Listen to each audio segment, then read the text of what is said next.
It's episode 44, and the boys have been on a day trip to Cheapshow. Got to meet Leyton J. Leyton J, standout character, Leyton. If you ever listen to this, Leyton, don't talk to me about Limp Bizkit J. The McRib is back, but is it worth it? The boys have tasted McDonald's latest. Yeah, I don't have them often, but I do like them, and yeah, I won't get another one. You know what's nice? The Chicken Big Mac. The boys take NHS-approved pre-tests for ADHD and autism, with surprising results. Oh. Only one of mine wasn't in the dark boxes. Only one of mine wasn't in the dark boxes too. Okay. Okay. Tom and Rob have modernised 2 fairy tales. Will you read them to your kids? Oh boy. So much to decompress on that. So much to decompress. Yeah. That's it, that's everything. Let's go and give it a listen, shall we? Welcome back to the Variety Show podcast with me, Tom, and him, Rob. Hello, Rob. Hello, mate. How are you doing? Good. Face hurts. Yeah, we've just done this is our second recording of the evening. We've had to force recordings together this evening just to make sure we get something out, not just for the Variety Show, but for the Untitled Trek show in 2 weeks' time. Mm. Oh, it was a good episode, Yeah, though. I had a So lot of if you fun, like yeah. Star Trek and you like us being absolutely stupid, Yeah. go and listen to that one. A lot of fun. What have you been up to this week? You got rammed by an ambulance, I understand. Yeah, ambulance went in the back of me. Normally a doctor, but this time it was a whole ambulance. So was the entire ambulance. He brought his vehicle with him this time. Yeah, it's never ending, that poor van. It's still waiting to get sorted from the fuck up from the garage, and now it's just been hit in the back end. Luckily, it's literally no damage at all, not even a scratch. He took a massive piece of plastic off of his ambulance. To him, it must have felt like he just drove into a brick wall. That's one thing I will say about the old Volkswagens. They are bricks. Yeah, I think it's like scar tissue on the van now. It's all hard. That back bumper's just hardened up. Nice. And how are you doing on Cult of the Lamb? Yeah, just excuse me. No. Yeah, really far now. Yeah, killed the 5th boss. Lots happening. Yeah, I like the fact you've said you've killed the 5th boss, and it turns out that's only 60% of the game complete. Well, I've said that in an episode which is in the future. Yeah, but they didn't know about that, so now they know that we've discussed this twice, and I'm trying to be all fresh and new, and we've not discussed because this. you've said that, and then I'm going to announce that, and you're going to go, "Oh, really? I didn't know that." But That's very true, but it's timey-wimey stuff, and that's always confusing. But yeah, I think when you've completed the game, it's complete the game, air quotes. You see the credits, and I think by what they give you afterwards, yeah, I reckon you're only about 60% of the way in. I'm really tempted. I'm going to try and see if I can find out anything about whether it's going to disappear off Game Pass anytime soon. Sorry, PS Plus. And if there does look like they are going to chop it at some point, I may actually invest in this because I feel like it is one of those games I would like to keep. I want to say it's $8.99, but I'm not sure. It's an indie game, and to be honest, if it is only $8.99, I would, even with the glitches and slowdown you get when a day starts, I'm happy to accept that if that £9 goes to an indie developer that can create a game as good as Cult of the Lamb. Yeah, what a great game. Otherwise, anything else? Anything fun you've been up to? Anything fun, not really. No, fair enough. To be perfectly honest, no. I mean, obviously, just going to London to see Cheapshow live, meeting our fellow Studio Channel 84 podcast host wasn't fun to Rob, so don't worry, everyone. He Thought about that. Yeah, no, that was fucking awesome. It was a really good day, and I guess we'll talk about that now. What do you get when you let 2 40-something comedians on stage in Balham, the live, cheerful, earful Cheapshow event? First of all, we've got to mention that, we got to meet Karen, Adam, and Simon from Studio Channel 84. For me, the first time you'd met. I've met Karen and Adam before at Digitizer. You met Adam before as well? All right. I think so, yeah. Again, it's all very sketchy in my head. I was doing Digibus at the time. So, oh, you're busy. Yeah, I wasn't really paying attention to who I was meeting and when. Just how lovely our co-hosts are from their shows. It was just so nice to finally meet them and just chill out in the morning, head into London, see Cheapshow, which we'll talk about in a moment, then come back and just have a really nice dinner. And you got birthday presents. I did, yeah. I got just being alive presents, which was really nice. And it was just a really good time. So just remember, ladies and gents, we are part of the Channel 84... Studio Channel 84 podcast network that's lightly used, and Who Takes the Socks Off, plus obviously the variety show and the Untitled Trek show. So do go and check those people out.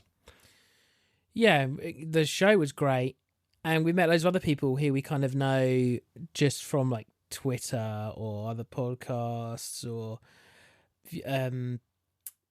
it's just Discord stuff. So obviously we met Matt from Pimeculu and Cartman for the first time. Absolutely. Got to meet them for the first time. We got to meet Leyton J. Leyton J, standout character, Leyton. If you ever listen to this, Leyton, don't talk to me about Limp Bizkit J.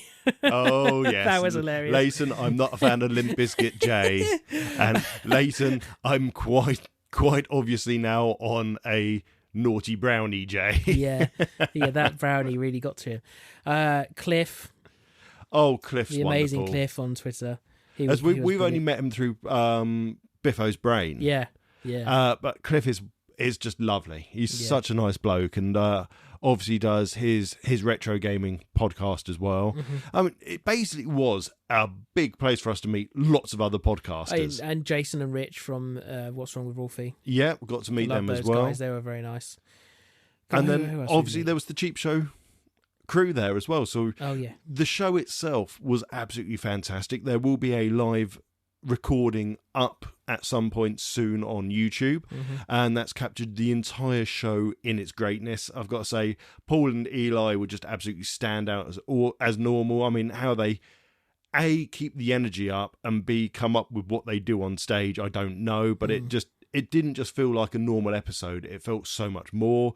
Suze Kempner was just fucking brilliant. She really, really had me laughing. And then, as always, Ethan Lawrence just bringing it and just absolutely fantastic. Ash was hilarious too. And then, finally finishing it with Ash Frith, who, again, is just an incredibly funny comedian. It's just a really good group of people. I feel like they had to reel him in a bit because he almost was like about to do a stand-up because he just started going off on Paul like at the beginning. Oh, the Paul, Paul saying head and shoulders, and Ash going, well, it was wash and go to start with, for fuck's sake. Yeah, he just was going. I think a couple of times, basically every time that Ash was speaking, Paul had to reel him in because Ash was just, it's brilliant. But that's the beautiful thing about Cheapshow. How much of it is scripted or pre-planned versus actually how much of it is just natural growth of what they're doing, and it's really interesting to see when you've seen some of the backside of it and seeing how much effort Paul puts into it. It's really clever. I get the impression that he actually writes loads and none of it gets followed. That's the energy that it gives. Like I almost like he puts these positions kind of like your call sheets. Like this is the timings. Yeah. These are the things that we have to get through at these points in time. And then he gives it to everyone. And everyone just goes, yeah, fuck it. Just gets on with it. And it had that energy in a good way. Oh, they had to skip a whole section because it started late, but also, which wasn't their fault, it just started late. Then it overran as. But then just, each bit just kept going because you can't stop them when they get going. You've got to let it happen. Exactly. It's got to just naturally occur, and it was just. What they did was fantastic. My face hurt afterwards. And we were the back row. I think Leyton put it on Twitter that he felt like he said I finally felt like one of the cool kids at the back of the bus because we were like our row of 8 were the loudest, noisiest people in a good way. Yeah, we weren't being horrible. It was you could tell that we were there. I think, I kept on looking over because I was running around with the camera filming it, and there's I can hear them still. They're having a good time. It's fine. Yeah, I'm right by that back camera, so if it's got a microphone on it, all you're going to hear is me cackling. Yeah, pretty much. Yeah, Matt was the other side of it too, so just be me and him just go all the way through.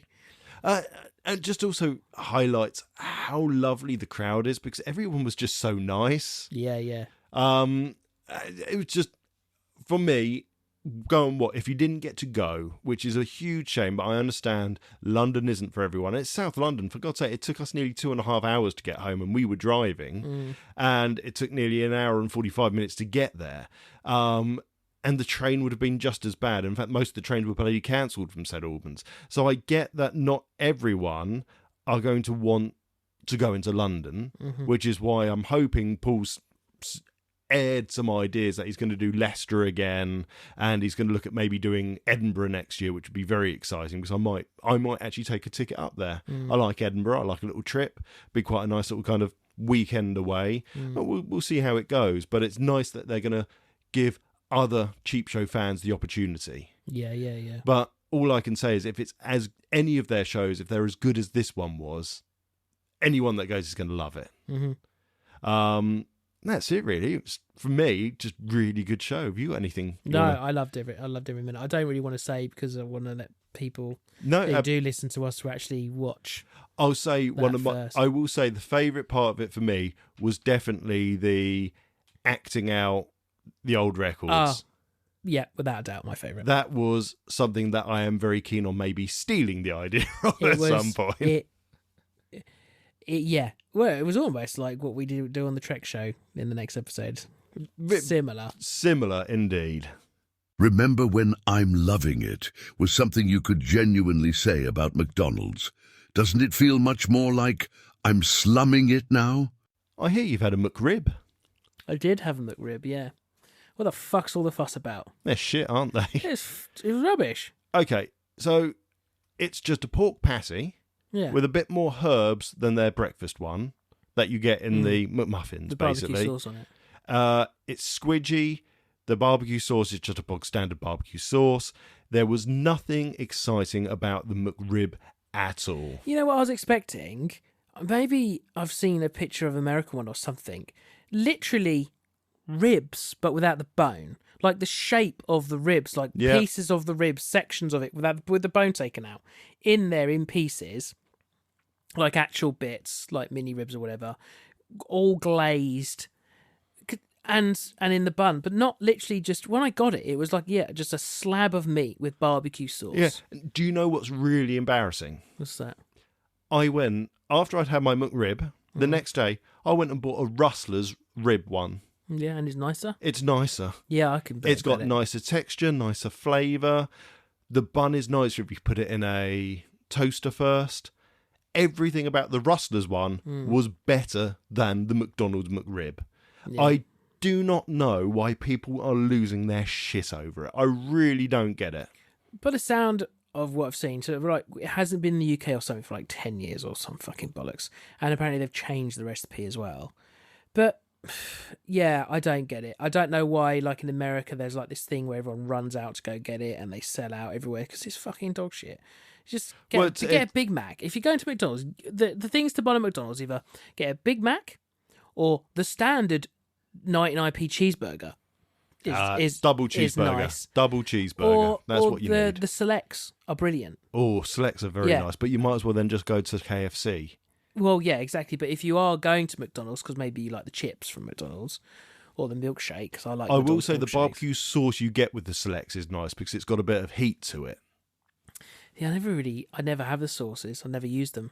Oh, I do for the barbecue one because it's so much nicer than the standard barbecue sauce. It's kind of, they label it as kind of a Texas barbecue, but it's got that little slight kind of kick of heat to it. Nothing exciting, nothing too much, but just enough to kind of add to that southern friedness you get on the selects. So yeah, because I do quite like a McDonald's. I like to have a McDonald's every now and again, but it's very rare. I think the one before this was when we had one together. Yeah, and then the one before that, couldn't tell you, don't know.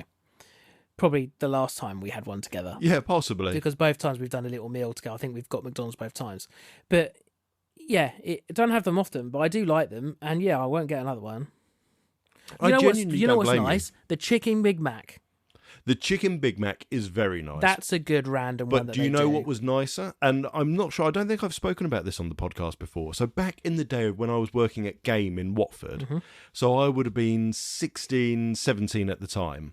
At the bottom of the Harlequin, where Game and Electronics Boutique used to be, there was a McDonald's, and it's still there. It used to be Woolworths before Woolworths moved all the way up to the top of the high street. Not where the Bumblebee is. Yeah, where the Bumblebee is. Yeah, you're right. So it's that McDonald's.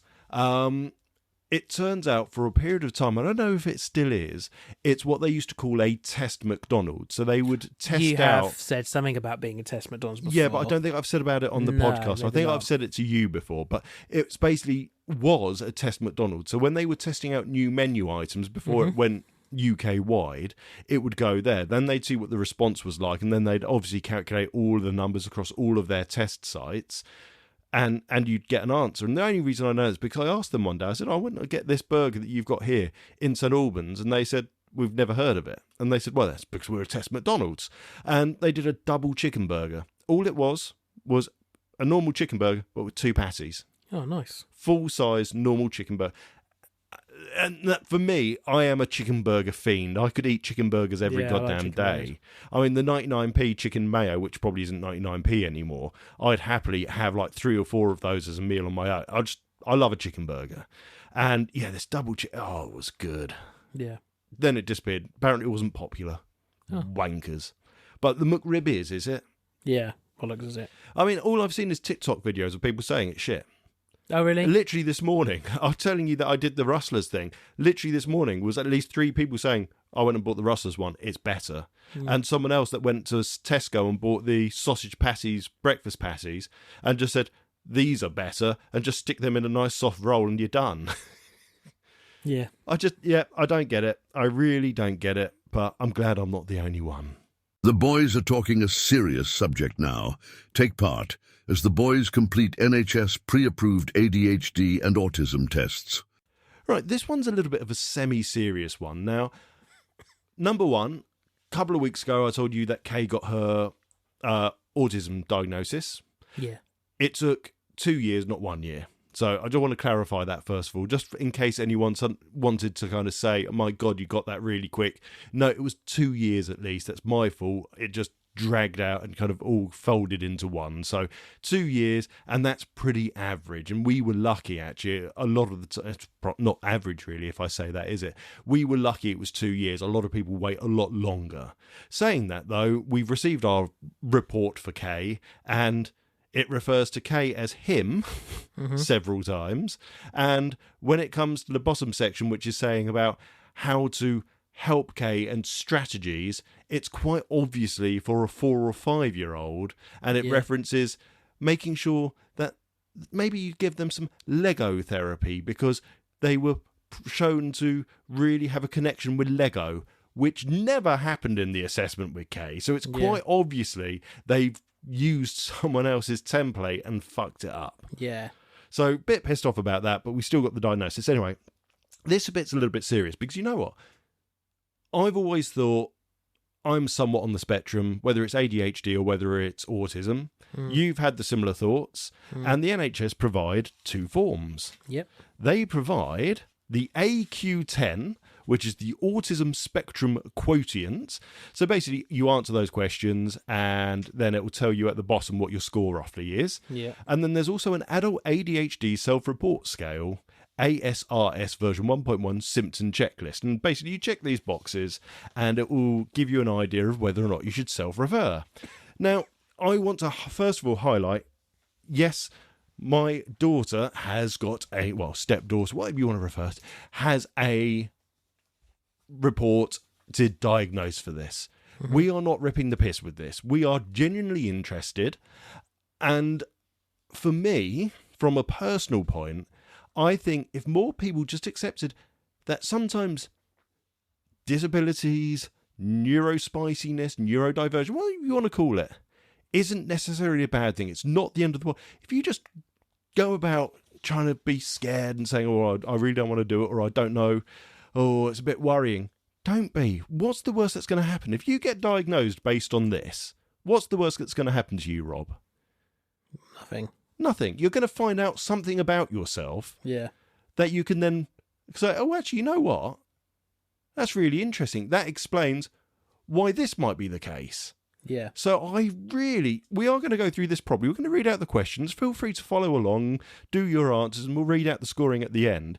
This isn't a piss take. This is just genuinely for my interest and to point out that you should, if you have any query about that in your life or worry or thoughts, go and do it. There's nothing stopping you. You shouldn't avoid doing something, especially as you can do this on your own. You don't need someone to do it with you. I don't think I'm on the autism spectrum in any shape or form.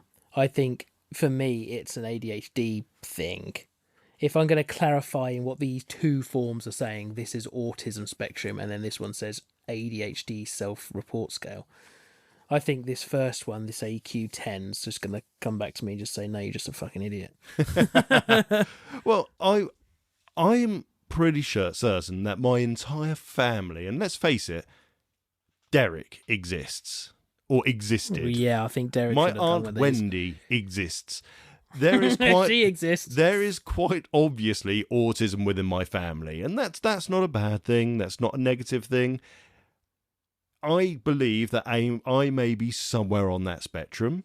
But also, the more I've read, more people have talked to me about ADHD. I do genuinely think that there is possibility there. Yeah. So let's go through this, because we'll crack through this as quickly as we can, because obviously it's not something that we normally talk about, but it's hopefully interesting. People will follow along and maybe get an idea for themselves. So this one's 10 questions. Okay, well, do you want to do this one then? You read out the answers, and then I'll do the ADHD questions and read them out to you. Okay. So this is the AQ10 Autism Spectrum Quotient Test. So there's 10 questions, and you can answer one of four things. Definitely agree, slightly disagree, definitely disagree. So let's just go for it. Number 1. I often notice small sounds when others do not. I definitely agree on that one. I don't think I notice sounds any more or any less than anybody else. Okay. So I'd say I definitely disagree. And I guess. just also to point out, I've not read any of these. I printed them out, and that was it. I've not read them. I've not looked into them. I know that they existed, so I've printed them, and that's it. So it's not like I've pre-read these and know what the answers are in my head already. Yeah. Right, number 2, I usually concentrate more on the whole picture rather than the small details.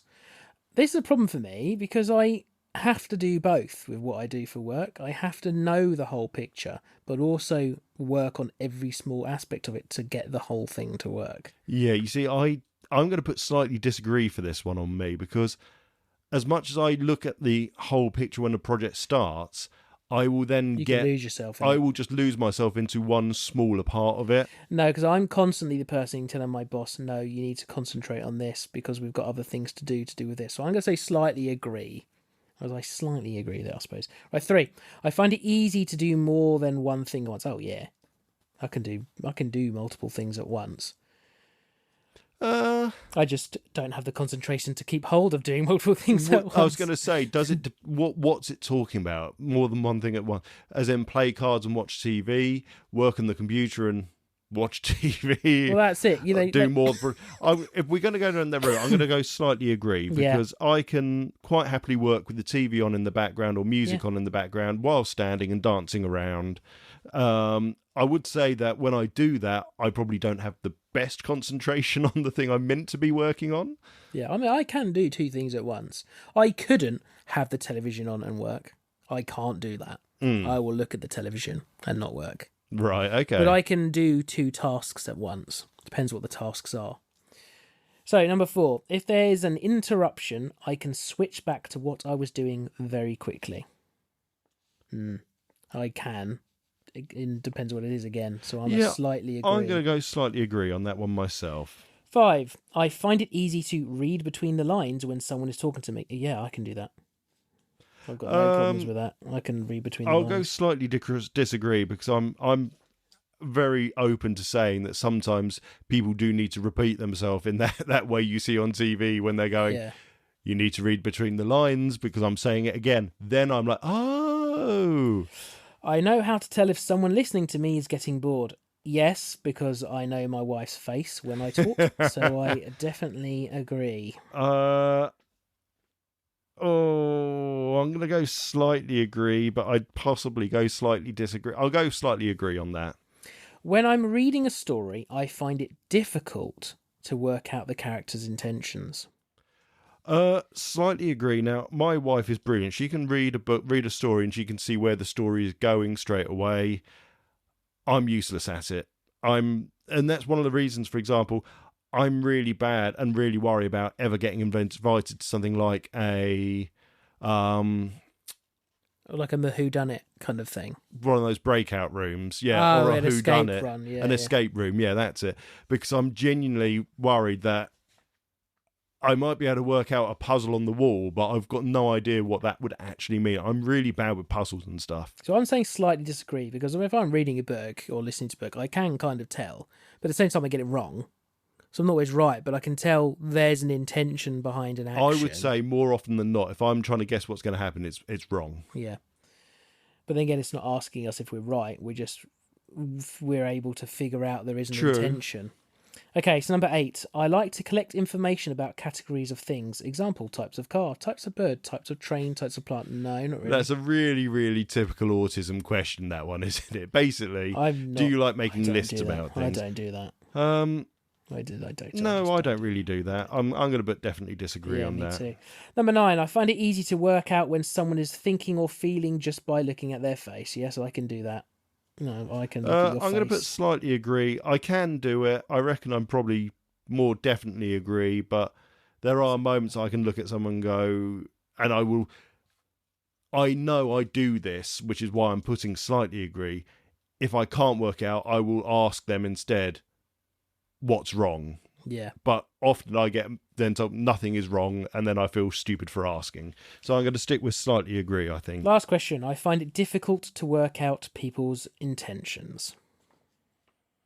It depends how good they are at lying, really. Well, yeah. I mean, I presume that's... Let's say that this is to do with... everyone's being honest. We're not talking about lying. Yeah, then then I do not find it difficult to work out an intention. I definitely disagree. I can definitely tell if someone's doing something and they're doing it. Yeah, I will go definitely disagree as well, I think. Right, very complicated scoring technique now. Right. So, scoring. Only 1 point can be scored for each question. Score 1 point for definitely or slightly agree on each of these items. So on number 1, question number 1, if you answered definitely or slightly agree, you get a point. Yeah.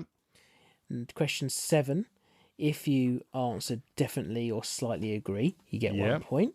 So that was question 7. I did. Oh, no, I didn't. I did slightly disagree. Number 8, agree or slightly disagree, you get a point. 10, agree or definitely or slightly agree. Okay. So did I get that right? So definitely or slightly agree. For 1, 7, 8 and 10, if you said definitely or slightly agree, you get 1 point. Okay. Now then, you score 1 point for definitely or slightly disagree. On 2, 3. On 2, 3, 4, 5, 6, and 9. Right, okay. Right, how many did you get? I got 4. So I got 0. Oh, well done. Which is good for this chart. If the individual scores more than 6 out of 10, consider referring them for a specialist diagnostic assessment. Now, what will be interesting will be when my wife listens back to this and says she disagrees, and suddenly my score goes up. So I got 0. Which is kind of what I was expecting. Yeah, you expected I'm on that chart. Whereas I expected a score, and that's what happened. You got a score, yeah. Okay, so this one is not 2 pages long. I think the scoring is on the next part. So let's ignore that second page for actually. We'll keep it to rest on it. So this one's a little bit more in depth. There's 18 questions. Yeah. Please answer the questions below, rating yourself on each of the criteria shown using the scale on the right side of the page. As you answer each question, place an X in the box that best describes how you have felt and conducted yourself over the past 6 months. So specifically the last 6 months. Specifically 6 months. Not over the course of my life, last 6 months. And there's never, rarely, sometimes, often, very often. Okay, so part A.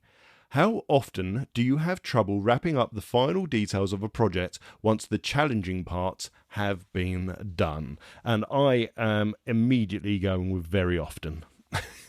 As I will take a project, I will look at the bits that really interest me first and that I know what I'm doing with.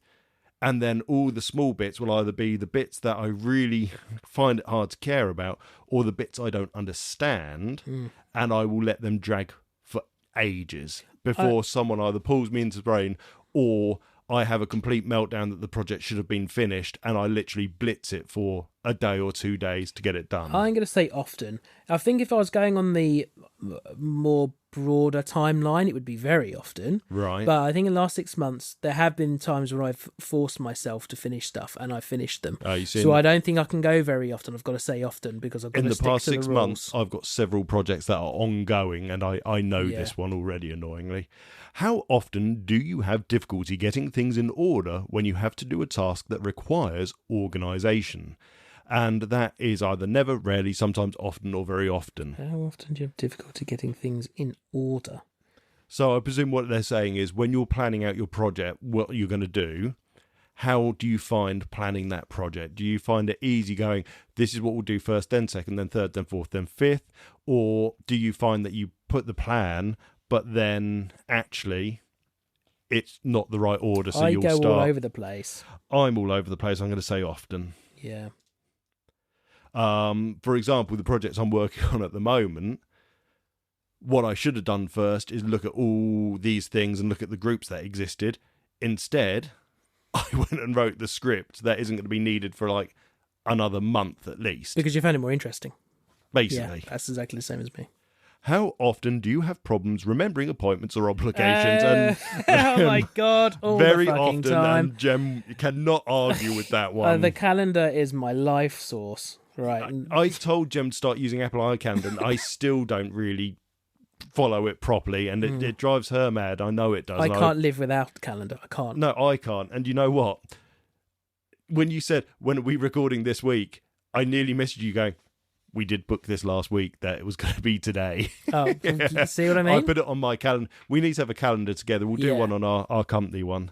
Okay, when you have a task that requires a lot of thought, how often do you avoid or delay getting started? All the time. All the time. Yeah, all the time. Next question. How often do you fidget or squirm with your hands or feet when you have sit down for a long time? Yeah, or you spoke about this about me on the show. I'm going to go often on that one because I'm not so bad. No, I'm constant. I'm doing it now. I'm twiddling my toes around. How often do you feel overly active and compelled to do things like you were driven by a motor? Ooh, how often do you feel overly active and compelled to do things like you were driven by a motor? I don't think I'm going to go sometimes. I don't know. It really depends on how engaged I am in it and how much I have to do it. Mm-hmm. When we were doing the house build, I wasn't sleeping because I was working and being told to not do any more, but I'm doing it. But that was over 6 months ago. I think I've got to go in the middle because I'm not sure, really. Because it really depends on how much I care about what it is and how much my engagement with it is. So I've just had to go back and put a cross in all the boxes rather than a tick because it said a cross and I've just seen it says cross and it's like, oh, it said cross, I need to go. And it doesn't fucking matter and I've still gone and done... Yeah, it's still different. Okay, how often... Okay, we're on to part B now. Okay. How often do you make careless mistakes when you have to work on a boring... Oh, for fuck's sake. Right, very often. Often. Sorry, read that question out for all of you that are listening and following along. How often do you make careless mistakes when you have to work on a boring or difficult project? Very often. How often do you have difficulty keeping your attention when you are doing boring or... Oh my God, it's very often again. Yep, very often. So boring or repetitive work, how hard is it to keep your attention? How often... But I'm sorry, that's anyone. I think anyone's going to Anyone that's doing boring or repetitive work. It's like a cheat question because everyone's going to do that. I remember, and this isn't to do with this past 6 months, I know, but I was in between jobs and I've never been out of work. So I went and did agency work. Mm-hmm. And I spent 2 days filling in an online web page of credit card details after credit card details at one of these kind of MBNA credit card people. Yeah. I hated it. Mm-hmm. It just, after like doing 15 of them, it's like, I've got to do another 300 of these today. Yeah. Ugh, soul destroying. How often do you have difficulty concentrating on what people say to you, even when they're speaking to you direct? Oh, sweet Jesus, that's very often. Literally in my team's meetings, I end up having the newspaper open, reading it while I'm listening. I've got to be doing something else I cannot just, it's... The next one I just read ahead very often. How often do you misplace or have difficulty finding things at home or at work? I do it all the time. I'm going to put often, but... Doing it constantly. Every moment of my life, I'm looking for a tool that I've put somewhere. Again, Jem, feel free to rein me in on that one and tell me actually it should have been something else. How often are you distracted by activity or noise around you? Noise, no. Activities, yes. I'd be distracted by something happening. A dog. That'd distract me easily. Yeah. I mean, I can go back to the work or what I'm doing, but it would stop me. I can't just ignore it. I want to be like, what's that? Yeah, I'm gonna put sometimes, but I feel maybe it could also be often. But I'm gonna go with the lower option for that one. I'm afraid I'm often. How often do you leave your seat in meetings or other situations in which you're expected to remain seated? I have a standing desk for a reason. I wanted to get fit, and also it means that when my camera's not on, I can walk around the office, and I've got a headset. I walk and see the guinea pig, I go to the kitchen and make a drink. I actually did a poo during a meeting the other day. They didn't know, thank God. I had to double check I was muted, but I thought I cannot wait any longer and just went. I'm not in those situations, ever. So it's rarely. I can sit, I can make myself sit there even through the uncomfortable, so I can make myself sit there. I'm going to put sometimes on that, not because of what I've just said, but because there is not a time that I'm expected to remain seated. So I'm going to put it as in the meetings I have where I'm meant to be in front of my computer instead, and kind of go for that. How often do you feel restless or fidgety? Yeah, often. Yeah. How often do you have difficulty unwinding and relaxing when you have time to yourself? Often. Yeah. I can't switch off. It's like at night, I'll come down here, I'll work. It's my time to do myself. What do? I turn the TV on and then I think, oh, I've got that script I was working on, and I'll just get on with that script. I can't unwind or relax. How often do you find yourself talking too much when you're in social situations? I can have verbal diarrhea sometimes and go talk too much and say too much. In the past 6 months, I'm going to say rarely. But I know what you mean at the same time. If I'm in a group of people I trust or I like and I know well, I can go full on verbal diarrhea, especially if I'm talking about something I like. But, pardon me. When you're in a conversation, how often do you find yourself finishing the sentences of people you are talking to before they can finish them? I don't do that. I do. And it annoys Jem I don't no do that end. at all. I don't do that. I'm going to put often for that one. How in meetings as well, I do as well, and I'm sure it pisses people off at work. How often do you have difficulty waiting your turn in situations when turn taking is required? Rarely, I'm going to put there. How often do you have difficulty waiting your turn? I have a problem with waiting for my turn speaking. I find that I interrupt people a lot. In a group scenario of people talking, I'll interject in without really realising I'm doing it. Yeah, I hadn't even thought about it on that approach. Talking, I do. I'm going to put sometimes for that then. If we talk about it in that way... I'm going to put sometimes. I will do that. How often... Do you interrupt others when they... all the time. So how often do you interrupt others when they are busy? All the time. It's part of my job anyway. But I'm going to put sometimes for that one because I'm not really sure of a score. How old were you when these problems first began to occur? Forever. Yeah, as long as I can remember. Forever. All right. Right. What's the convoluted scoring method for this one then? Okay, scoring and interpretation. If 4 or more marks appear in the darkly shaded box within part A, the patient has symptoms highly consistent with ADHD. Oh. Only one of mine wasn't in the dark boxes. Only one of mine wasn't in the dark boxes too. Okay. Okay. So then the patient has symptoms highly consistent with ADHD in adults and further investigation is warranted. The frequency scores on Part B provide additional cues and can serve as further probes into the patient's symptoms. Pay particular attention to marks appearing in the dark shaded box. The frequency-based response is more sensitive with certain questions. No total score or diagnostic likelihood is utilised for the 12 questions. Oh, okay, so Part B basically means if you've got them in the dark, then it's worth talking about because that could be a focus point for the ADHD side of things. Which one didn't you have in the greys in the top section? How do you feel? How often do you feel overly active or compelled to do same things? with me, yeah. Now, I could put a tick in the grey for that. And I know this is nearly at 25 minutes, but the other sections were shorter. I don't care. It says active, so I considered that about an activity. I don't know if it's genuinely something that exists. It's called ADHD spending. If I get an idea in my head about wanting something, I will then continually look it up on different web pages. Look at the golf clubs we bought to go golfing. We haven't used them this year. We used them about 3 times the year before when I first got them. Yeah. And I had to go and buy them. I wanted my own set of clubs. Mm-hmm. I then haven't got out and used them, but I couldn't control myself. I wanted them. And you could say that for a lot of the purchases I do. I don't feel that I then necessarily have the control in myself.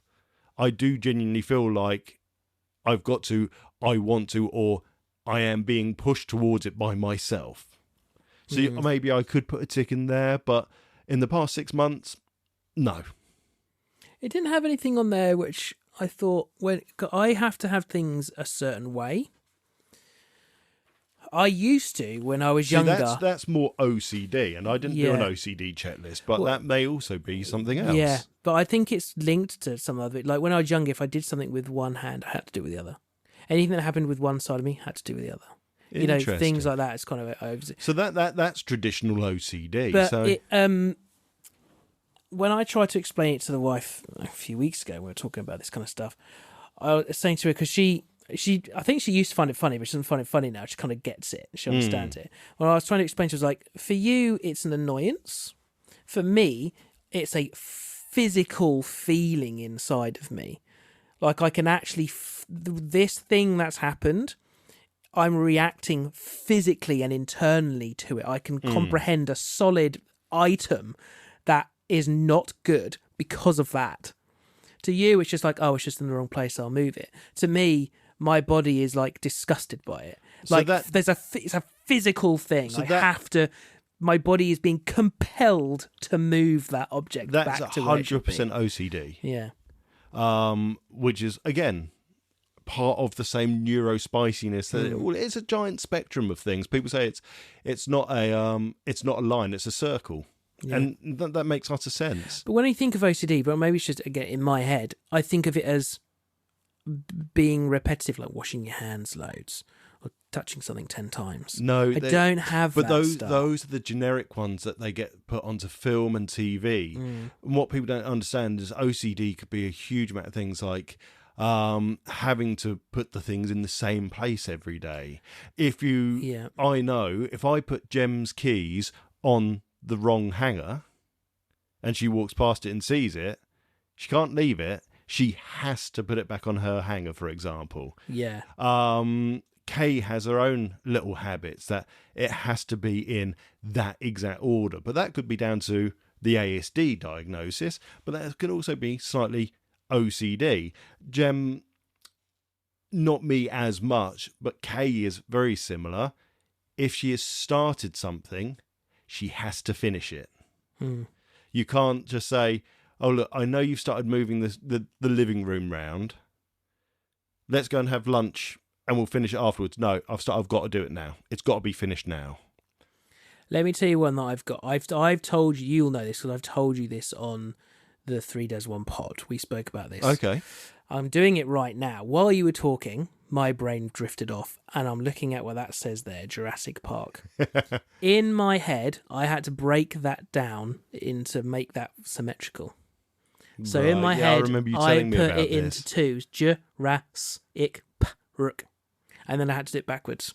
And then I have to do it backwards without looking at it. Cur app kiss. Nice. See, I just sorry. Cur app kiss arudge. Nice. And I have to, and it's based on how tired I am. If I'm really tired, it gets worse. And I'll do it with road signs. I do it with every single word I see.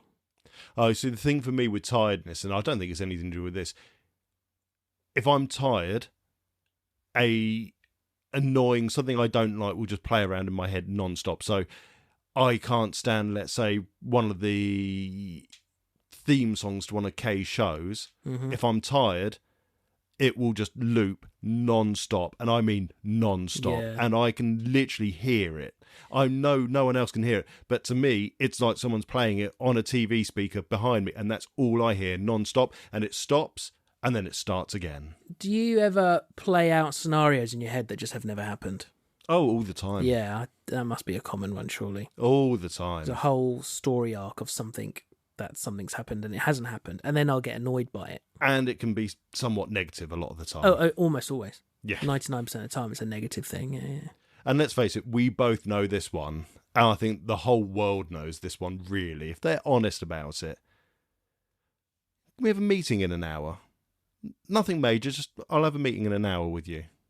If you could tell me that you have a meeting, Please? you could tell me whether it's good or bad. Can you please tell me what the meeting's about? Just say we need to have a meeting. Yeah. Not we need to have a meeting and then fuck off. Just we need to have a meeting. It's about this project. Fine, I'll be fine then. Yeah. As soon as you just say we need to have a meeting and don't fill in anything more on that, Yeah. I am straight away thinking I'm getting fired. Or Yeah, something I go bad's straight to happening. that. The wife does that too. She goes straight to that. Yeah. Doomsday. Yeah. Anyway, it was an important one. I'm really glad you done it. Do you think you're going to send yours off to your doctor and say, I did this, and this is what I scored? Well, I don't even know who my doctor is anymore. I've gone through 3. They keep leaving. Don't worry, you've got an e-consult. You can just scan it and send it to them. Oh, yeah, that'd be great. I'm tempted. I am I genuinely might do it, tempted. yeah. I might see what the wife score she gets. Ooh.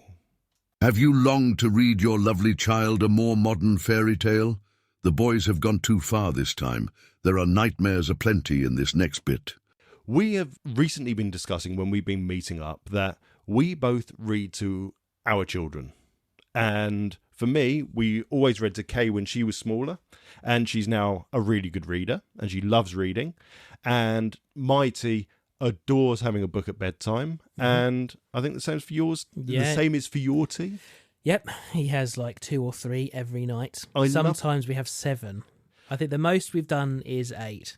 It's wonderful, and seeing how happy and how much they enjoy the book, and then you realise how much they get from that book. Oh, you know, yeah. they're learning language, they're learning stories, they're learning imagination.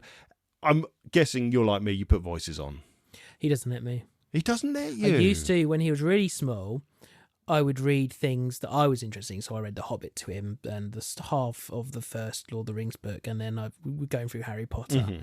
But as soon as he could then start really understanding the words that I'm saying, I then move to the children books, Yeah. and then he picks. But yeah, and I used to do voices. When I was doing Harry Potter, everyone had a voice. The Hobbit, everyone had their own voices, as much as I could remember. But he doesn't like me to do the voices. The same as he doesn't like me singing either, which is a frustration. Oh, 'cause I that's like interesting. sing. T loves me doing the voices. Now, funnily, Kay was very much like that. When she was much younger, she used to say, no voices, no voices. Yeah, he does But that. then eventually she wanted the voices. So we've got the Little Princess storybooks, which Kay loved and T loves, and I've got a specific voice I do for her, and I've got all of the family members in that I've got a voice for. I'd need the book if I was going to do it now, because without the book it's really hard to actually remember how you do it. It's weird to say that. But yeah, then we're reading The Runaway Pea is his favourite book at the moment. Okay. So doing that one, and he laughs because I jerk my head looking at him when I say certain words, and he just thinks it's hysterically funny. Yeah, I do stuff like that. He likes it if I change the characters to like being mummy or something.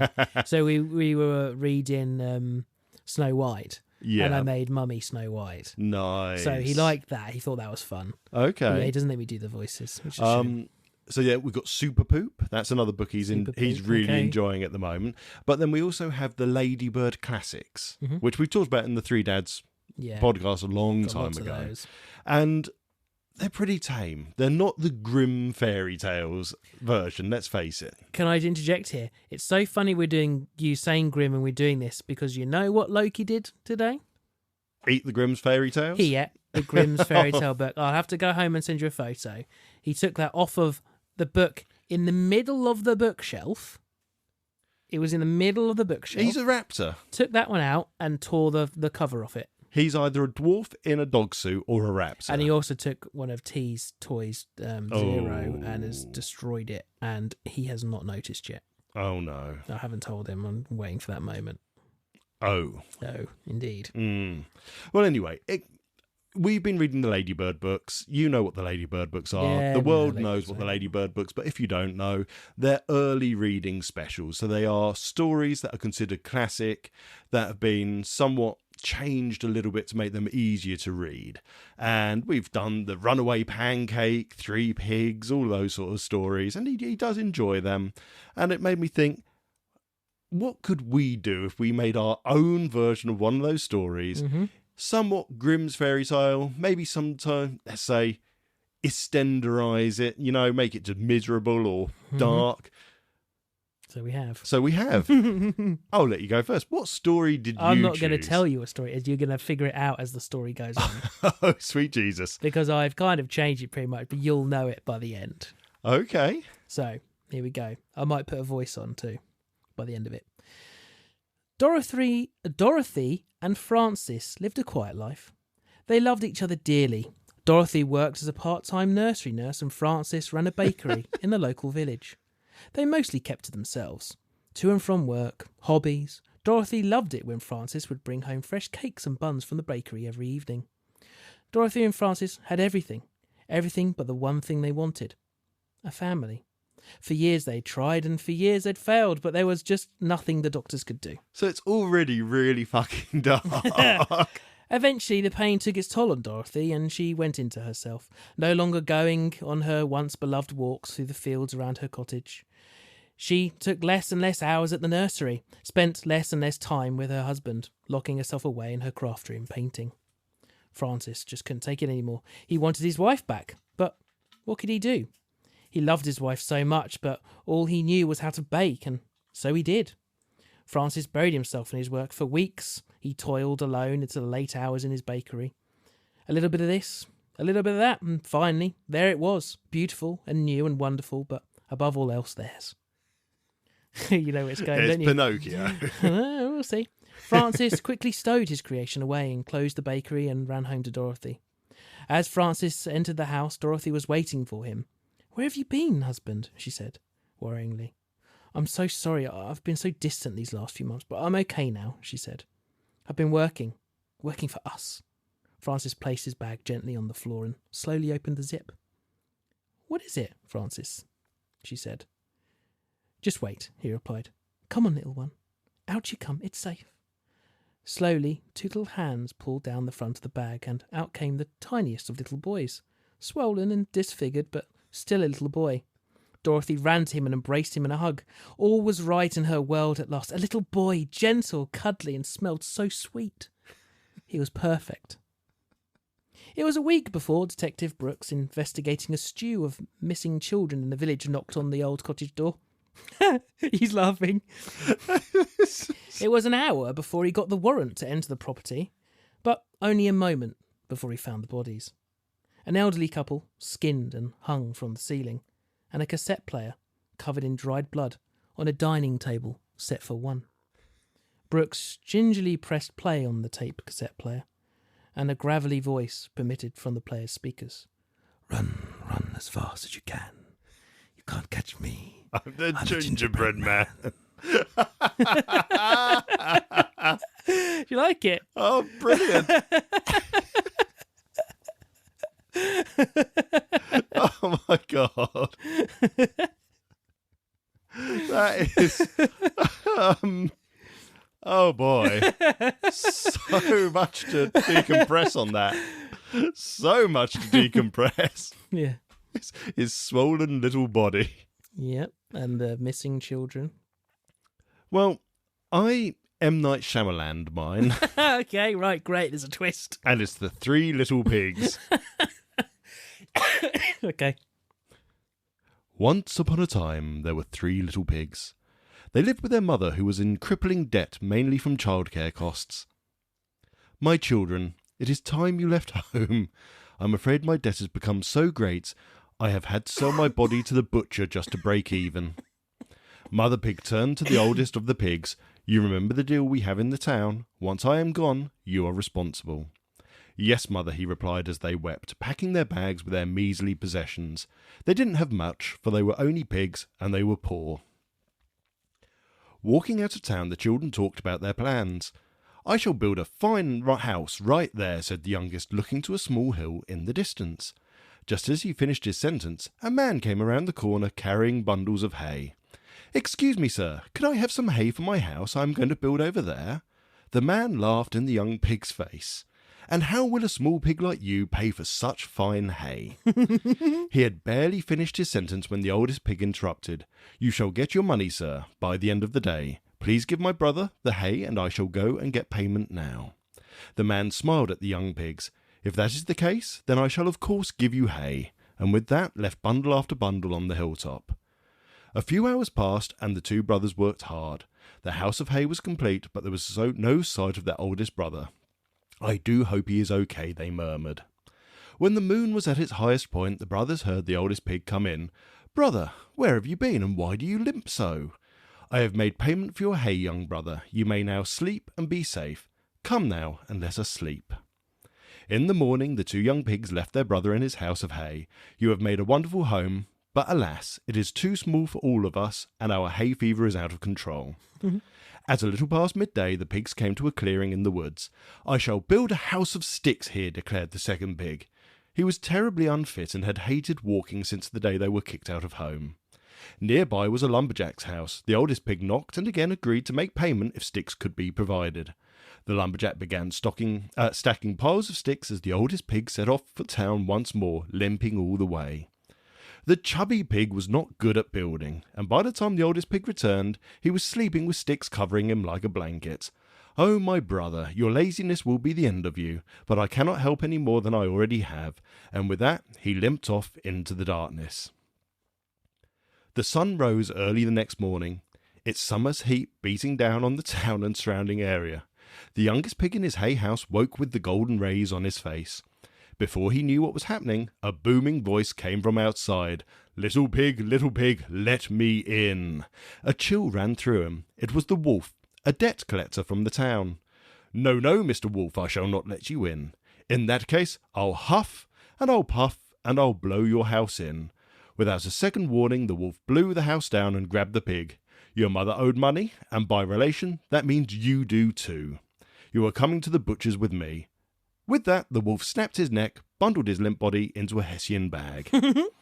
The middle pig had woken up with the sun and began building his house again.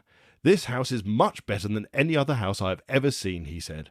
While inside, the booming voice once again came from outside. Little pig, let me in.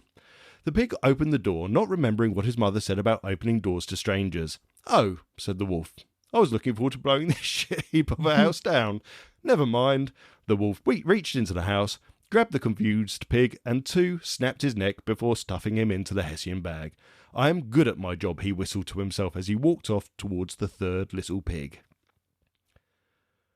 Told you it was long. The oldest of the 3 pigs sat tired on a log. The sun bathed him in its warm glow as he rubbed his shoulder and hip. I have done what I must, now I wait my reward and peace at last. The wolf approached the pig and sat next to him on the log. Why did you do this, little pig? Why did you tell the butcher where he could find your brothers? Sighing, the little pig turned to the wolf. My mother left our family in debt. She blamed childcare when it was her crippling alcoholism and debauchery that left us with nothing. Why do you limp and rub your shoulder so? Asked the wolf. My brothers cost me an arm and a leg. The butcher took them as funding for their rotten houses. It was then I realized what I must do. Looking angry, the pig continued, the butcher took my arm and a leg for a family Sunday dinner, but promised if I gave more, I could have my home back, debt-free. The pig continued, this, wolf, is why you found my brothers in despairingly crap houses. They were idiots, runts. The only house you can be safe in is one of bricks, and now that you have collected, I have safety. Sadly, the wolf said, that would be true were the butcher not a horrible man. Who ever heard of making a contract with a pig? I knew he could not be trusted, the pig wept, as the wolf ate him then and there, for the wolf had been promised payment in pork. The end. I like it, yeah. Fucking horrible and depressing, I know. It just weirdly flowed out of me, that one. Yeah, I like that. I was enthralled. Did you see the M. Night Shyamalan bit coming, you did, though? M. Night Shyamalan, yeah. Well, I didn't see him getting eaten at the end. I thought the other M. Night Shyamalan bit was the Shyamalan in. Yeah, no, I double twisted it, didn't I? Shyamalan. He lost his arm and his leg to pay for his brother's crap houses for the idea that he'd get his own house back. Yeah. But no. He's just a fucking pig. Yeah. It really drives me mad, the little pig story, because it's just like, oh, can I have some hay? Of course you can. Can I have some sticks? Yeah, of course you can. It wouldn't happen. Yeah. Even in those times, they'd be like, A, you're a pig, and B, this is my livelihood. Yeah. No. No. It's like the gingerbread man as well. That's an awful bloody story as well. And yeah, they create a sentient life, then try and eat him. yeah, and it's the same with the runaway pancake. The mother has 7 hungry boys, so she makes a giant pancake. Mm-hmm. It decides it doesn't want to be eaten because it's become sentient, so it just rolls away. And then a man basically goes, oh, it's a pancake rolling away from me. I want to eat it. Then a cat does. Then a cow also wants to eat it. And a dog wants to eat it. And then finally the pig at the end is like, I'll get on my snout, I hope you get across the water. And then eats the sentient being. It's just like, these are miserable fucking stories. Yeah. They are horrible, but they're not horrible in the Ladybird version. No. That's all this was, really. It was just an excuse to make horrible stories. Yep. If you've got a horrible story, send it to us and we'll read it out on our version of... Oh, what did the kids' TV show used to be called? Cracker Jack. Jack and Ori. Isn't this going to come out like right by Halloween? Oh, shit, yeah. That could be our Halloween then. Oh, there you go. Ooh, spooky Halloween story. It's that time of the episode again when the boys are done, and I'm pissing off for a well-earned poo. Huzzah! Right, ladies and gents, thank you very much for listening to another episode of the Variety Show podcast. You can find out more of us on channel84.co.uk. That is the home to Studio Channel 84, a indie podcast network that hosts shows such as the Variety Show podcast, the Untitled Trek Show, Lightly Used, and Who Takes the Socks Off. If you would like to find out more about our show, go to channel84.co.uk and look up the Variety Show, and there you will find all our social media links, episode links, and you'll find out our email addresses as well. If you would like to email us, you can email rob@channel84.co.uk, tj@channel84.co.uk, or if you'd like to email both of us at exactly the same time with the same message, send it to podcasts, that's plural, so podcasts @channel84.co.uk. Pardon me. Rob, that was a really fun episode. Weird episode, I'm going to say. Mm-hmm. Bit of parenting, bit of autism, bit of McRib. Mm-hmm. But I had a lot of fun. Thank you very much. Yeah. Thank you. I'll see you in a couple of weeks when... It sounds like I'm saying when your period's gone. I don't mean that. When your Aunt Julie's left. Auntie Julia. Oh, when Auntie Julia has left. Yeah. Sorry, Aunt Julie's our character, Aunt isn't it? Julie is ours, who is not based on Hello. Auntie Julia. It's me, Aunt Julie. I've got a cameo vagina and I've got small tits. Cammy vagina. I can't remember what we used to say about her. We haven't had her for No, it's like, long. oh, it's my corns and my warts on my feet, darling. Oh, darling. Oh, give me a kiss. Jesus, right. Love you lot. Love you, bye.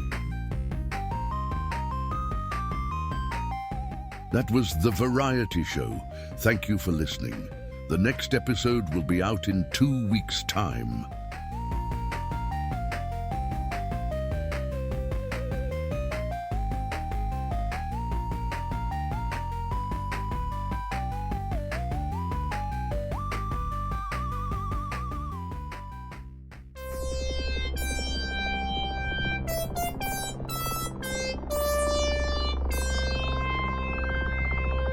This was a Studio Channel 84 network show.